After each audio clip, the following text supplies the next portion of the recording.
How to make sweet potato marshmallow casserole. Get ready for a sugar rush.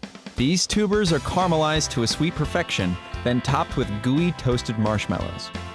You will need 4 pounds of sweet potatoes peeled and cut into 1-inch pieces, 5 tablespoons of butter, 2/3 cups of packed brown sugar, a 1/4 teaspoon of ground nutmeg, a pinch of ground ginger, a 1/2 teaspoon of ground cinnamon, 2 cups of mini marshmallows, and a 1/2 cup of sliced almonds.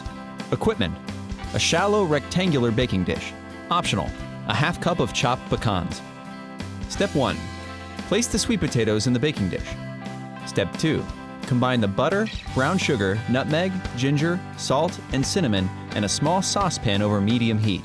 Stir until the sugar dissolves. Step 3. Pour the mixture over the potatoes and then cover the dish with aluminum foil. Step 4. Bake for 50 minutes in a preheated oven set at 375 degrees Fahrenheit.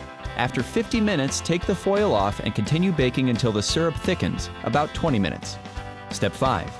Sprinkle the marshmallows and almonds on top of the potatoes, put the casserole back in the oven and increase the oven heat to 500 degrees. You can substitute pecans for almonds. Step 6. Put the casserole back in the oven until the marshmallows begin to melt and the almonds begin to brown, about 3 minutes. Then let your casserole cool and serve it warm. Did you know? North Carolina supplies 40% of the U.S. production of sweet potatoes.